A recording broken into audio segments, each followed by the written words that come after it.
और Umesh Pal shootout case से जुड़ी इस वक्त की बड़ी खबर आ रही है। उमेश पाल शूटआउट मामले में आरोपी और अतीक अहमद की पत्नी शाइस्ता परवीन की तलाश और ज्यादा तेज हो गई है। पुलिस सूत्रों के मुताबिक खबर यह है कि शाइस्ता परवीन दिल्ली के वकील के संपर्क में है। इस खबर के बाद एसटीएफ ने दिल्ली और लखनऊ में छापेमारी तेज कर दी है। पुलिस ने दिल्ली के करोल बाग और जामिया नगर में पूछताछ की है। इस पूछताछ में पुलिस को कुछ लीड्स भी हाथ लगी हैं, जिसके बाद शाइस्ता परवीन पर तलाश और ज्यादा तेज कर दी गई है। करोल बाग और जामिया नगर में छापेमारी इस वक्त होती हुई नजर आ रही है। न्यूज 18 के अमित सिंह के हवाले से ये बड़ी जानकारी है। शाइस्ता परवीन, जिस पर पहले 25,000 रुपए का इनाम रखा गया, फिर उसे बढ़ाया गया, 50,000 करा गया। अतीक अहमद की पत्नी है, लेकिन उसके सुराग इस तरीके से अलग अलग राज्यों से फैलते हुए नजर आ रहे हैं। उसको लेकर ये अपडेट। लेकिन इसके साथ ही आपको ये भी बता दें कि उमेश पाल हत्याकांड में 50,000 की इनामी आरोपी शाइस्ता परवीन की तलाश में पुलिस टीम खाक छान रही है। अतीक अहमद के रिश्तेदार के घर से एक डायरी भी मिली है। सूत्रों के मुताबिक उस डायरी में कई फोन नंबर दर्ज है जिनकी जांच की जा रही है। इसके साथ ही न्यूज 18 के अमित सिंह की खबर यह है कि शाइस्ता परवीन की मदद सरकारी महकमे के लोग कर रहे हैं, जिसकी वजह से शाइस्ता अभी तक फरार है।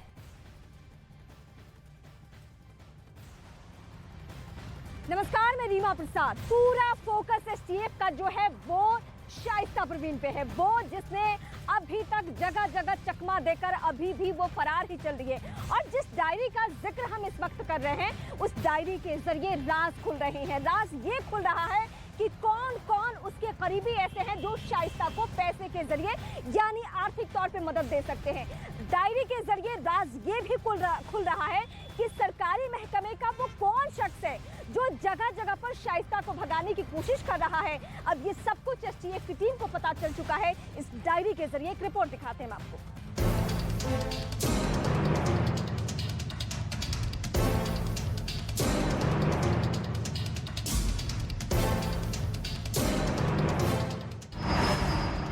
शाइस्ता के मायके में सीक्रेट डायरी।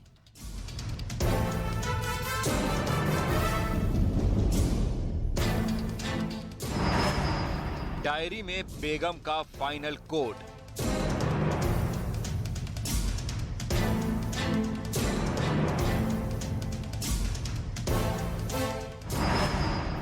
हर पन्ने पर करोड़ों का हिसाब। मोहम्मद हारून, पूर्व उत्तर प्रदेश पुलिस, कसारी मसारी, चकिया, प्रयागराज।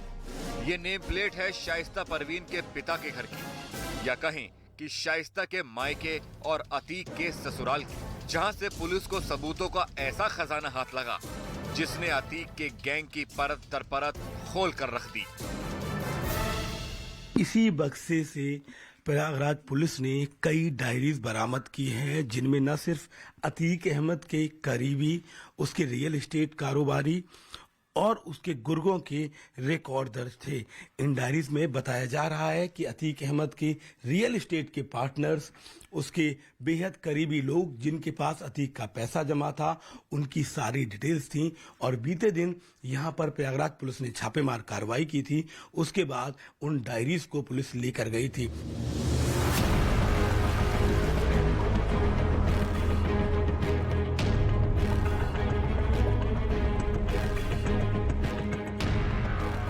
अतीक की ससुराल और शाइस्ता के मायके से जो सीक्रेट डायरी मिली है, उसमें अतीक के कई करीबियों और मददगारों के नाम लिखे हैं। डायरी में 5 राज्यों में अतीक के कनेक्शन की डिटेल लिखी है। अलग अलग राज्यों में फैले अतीक के कारोबार की लिस्ट है। डायरी में अतीक के कई करीबियों के फोन नंबर भी मिले हैं। डायरी में यह भी लिखा है कि अतीक ने कब किसको कितने पैसे दिए।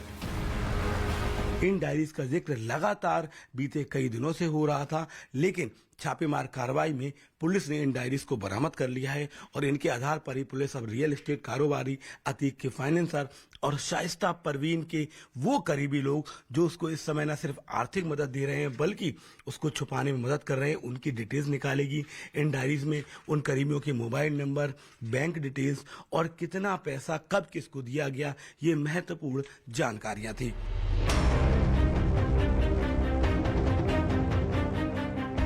शाइस्ता की सीक्रेट डायरी में जिन रियल एस्टेट और होटल कारोबारियों से जुड़े लोगों के नाम लिखे हैं, वो देश के 5 अलग अलग राज्यों के हैं। इनमें कई लोग गुजरात के हैं, राजस्थान के पते पर भी कई लोग अतीक के कनेक्शन वाले हैं। डायरी में महाराष्ट्र का सबसे बड़ा सेंटर मुंबई का दिख रहा है। इसके अलावा डायरी में मध्य प्रदेश और दिल्ली से जुड़े कारोबारी और रियल एस्टेट से जुड़े लोगों के नाम हैं। अतीक के ससुराल में मिला ये जकी अहमद का वोटर आईडी कार्ड है। जकी रिश्ते में अतीक का साला है, लेकिन बताया जा रहा है कि वो अतीक के गैंग का सक्रिय सदस्य रहा है। जिस उम्र में बच्चे खिलौने से खेलते हैं, उस उम्र में असद ने हथियारों से खेलना शुरू किया और हथियारों से खेलना देखकर अतीक बेहद खुश होता था। यानी असद के बचपने की एक ऐसी तस्वीर भी सामने आई जिसमें वो ताबड़तोड़ फायरिंग कर रहा है। अब वो बच्चा डॉक्टर और इंजीनियर बनने का क्या ख्वाब देखता, इसीलिए असद माफिया बनना चाहता था और अपराध की दुनिया में अतीक अहमद बनकर उसी तरीके से जुल्म ढाना और लोगों को पीड़ा पहुंचाना, ये उसका इकलौता ख्वाब बन चुका था।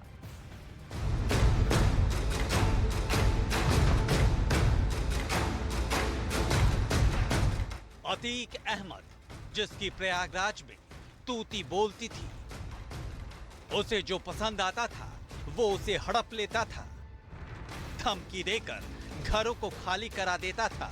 अतीक जुर्म की दुनिया का बादशाह बन गया था। उस अतीक से भी कहीं आगे निकलने के सपने देखता था असद अहमद। वो असद जो अतीक की माफिया गैंग का उत्तराधिकारी कहलाता था। प्रयागराज की गद्दी का सपना लिए बैठे असद ने छोटी उम्र में ही अपने बड़े इरादों को जग जाहिर कर दिया था। उसका सबूत है ये तस्वीरें। पहली तस्वीर, असद को कॉलेज में उसके दोस्त डॉन कहकर बुलाते थे।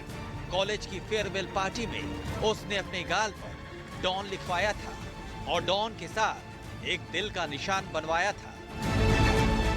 दूसरी तस्वीर, काला कोट, काली शर्ट, काली पैंट, काले जूते, काला चश्मा, यानी पूरे काले गेटअप में एक तख्त पर बैठा है असद अहमद। लेकिन उसके पीछे जो लिखा है वो उसके माफिया बनने के संकेत दे रहा है। असद के ठीक ऊपर लैंड ऑफ अल्टीमेट गैंगस्टर लिखा है, जो ये दिखाता है कि असद अतीक से भी बड़ा माफिया बनने का ख्वाब देखता था। अतीक के बेटे असद की आपने वो वीडियो जरूर देखी होगी जिसमें वो उमेश पाल पर ताबड़तोड़ गोलियां बरसा रहा है। आपने वो फोटोज भी देखे होंगे जिसमें उसके गाल पर डॉन लिखा हुआ है। गैंगस्टर वाली फोटो भी देखी होगी। दरअसल असद इस लाइफस्टाइल को स्टूडेंट लाइफ से ही जीने लगा था। तीसरी तस्वीर, ये असद की करोड़ों रुपए की विदेशी कार है जो इस वक्त धूल फांक रही है। इस कार पर गौर कीजिए, ये कार बिना नंबर प्लेट की है। दावा किया जाता है कि असद पिता अतीक अहमद के नक्शे कदम पर आगे बढ़ रहा था और पिता अतीक से बड़ी तस्वीर बनाने की कोशिश कर रहा था। असद अतीक की उस गाड़ी से चलता था जिसकी कीमत 2 करोड़ के ऊपर थी। बताया जाता है कि प्रयागराज में वो अपने दोस्तों के साथ इसी लैंड क्रूजर से घूमता था और गाड़ी खुद ड्राइव करता था। इस लैंड क्रूजर का कोई नंबर नहीं था। असद अपने दोस्तों में रौब जमाने के लिए और प्रयागराज में बादशाहत कायम करने के लिए इस गाड़ी से घूमता था। पुलिस जांच में ये बात सामने आई है कि असद और उसके दोस्तों ने इस गाड़ी से कई बार कानून की धज्जियां उड़ाई। चौथी तस्वीर, दावा है कि असद का लखनऊ स्थित फ्लैट है जहां वो पढ़ाई कर रहा था, लेकिन इस फ्लैट को पढ़ाई के नाम पर माफिया का अड्डा बना दिया गया था। यहाँ लोगों की पिटाई कर वीडियो बनाया जाता था और वीडियो को दूसरों को भेजकर उन्हें डराया धमकाया जाता था। ये सारे सबूत असद के फोन से बरामद हुए हैं जो असद के बड़ा माफिया बनने की झलक दिखाते हैं। असद का सपना था कि जैसे प्रयागराज समेत आसपास के इलाकों में अतीक अहमद की दबंगई दिखती थी, उसका रुआब दिखता था, वैसे ही वो अपनी छवि तैयार कर।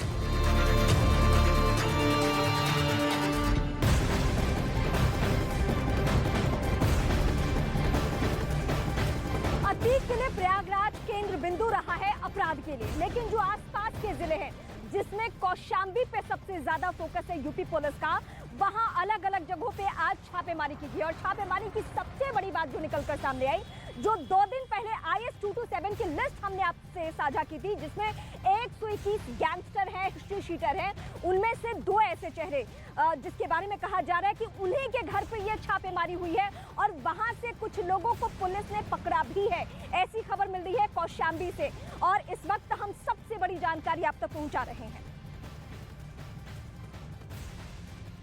अतीक अहमद की पत्नी शाइस्ता परवीन की तलाश यूपी पुलिस बहुत तेजी से कर रही है। ये सूत्रों से जानकारी मिली है कि एक दिल्ली पुलिस और यूपी पुलिस की टीम लगातार जामिया, निजामुद्दीन, करोल बाग, बदरपुर इन तमाम इलाकों में एक टीम लगातार छापेमारी कर रही है। कुछ संदिग्ध लोगों से पूछताछ कर रही है। जो हमारी जानकारी है उस जानकारी के मुताबिक ये बताया जा रहा है कि जामिया इलाके में कुछ वकीलों के संपर्क में शाइस्ता परवीन है और ये माना जा रहा है कि वो जल्द कोर्ट में सरेंडर कर सकती है। लेकिन मैं आपको दिखाऊं, जामिया का फिलहाल ये वही इलाका है जहां पर ये जो आपको फर्स्ट फ्लोर दिख रहा है, ये ऐसा बताया जा रहा है कि ये फिलहाल अतीक की बेनामी प्रॉपर्टी है। हालांकि ये जो जानकारी है उस जानकारी के मुताबिक ये माना जा रहा है कि बहुत पहले जो यहाँ पर लोग रहते थे वो ये बताते थे कि अतीक अपने परिवार के साथ यहाँ पर कभी कभी आते थे। फिलहाल लंबे समय तक ये फिलहाल अब जो फर्स्ट फ्लोर की ये प्रॉपर्टी है ये फिलहाल बंद है। वजह यह है कि यहाँ पर अतीक पिछले कई दिनों से नहीं आया है। जो आसपास के लोग हैं उनका कहना है कि चूंकि बहुत लंबे समय से ये बंद है, लेकिन फिलहाल पुलिस की जो टीम है वो हर जगह छापेमारी कर रही है। असद अपराध की दुनिया में स्कूल के दिनों से ही आना चाहता था। यही वजह है कि उसकी ऐसी तस्वीरें भी निकलकर सामने आई। लेकिन पिता के तरह ही अपराध की दुनिया का माहिर खिलाड़ी बनना चाहता था और जब भी वो कोई प्लान करता था ठीक अतीक अहमद जैसा है, यानी फुल प्रूफ प्लानिंग, जहां कोई चूक की गुंजाइश ना हो। लेकिन ऐसा क्या हुआ कि असद जब उमेश पाल हत्याकांड को लेकर पूरी प्लानिंग बना रहा था, पूरी साजिश रच रहा था, शूटर से मिल रहा था, शाइस्ता परवीन से मिल रहा था, तो वो कैसे चूक गया, कैसे उसकी प्लानिंग धराशायी हो गई और पुलिस के हाथों मारा गया एनकाउंटर में, ये दिखाते हैं रिपोर्ट में।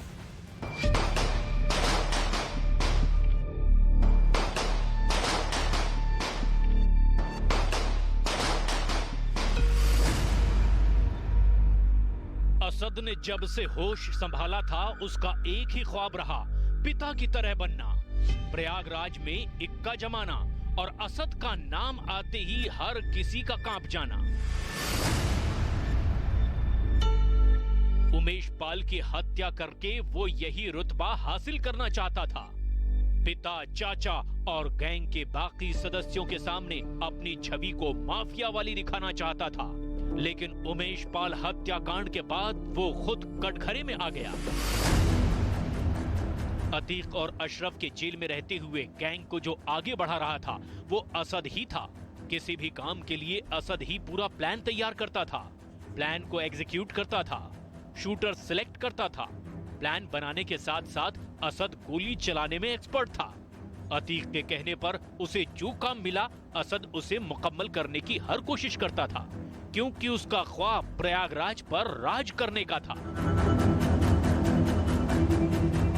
लेकिन उमेश पाल हत्याकांड में असद का यही प्लान फेल हो गया। उसने जो सोचा उसमें से कुछ भी वैसा नहीं था जैसा उसने सेट करके रखा था। उमेश पाल की हत्या से पहले असद ने अपना फोन और एटीएम अपने करीबी अतीन को दे दिया था।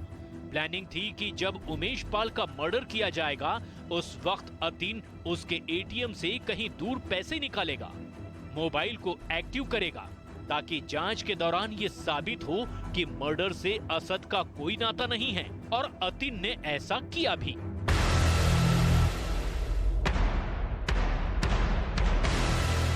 लेकिन असद शायद ये नहीं जानता था कि एटीएम में लगे कैमरे सारा सच उगल देंगे, और ऐसा ही हुआ।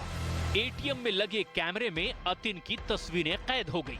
उमेश पाल हत्याकांड में असद का नाम ना आए इसके लिए प्लान बी भी तैयार किया गया था। असद को मर्डर वाले दिन मंकी कैप दी गई और ये कहा गया कि अगर जरूरत पड़े तो ही असद मंकी कैप पहनकर कार से बाहर निकले। लेकिन गुस्से में असद बिना कैप के कार से बाहर निकल आया और सारा प्लान फेल हो गया।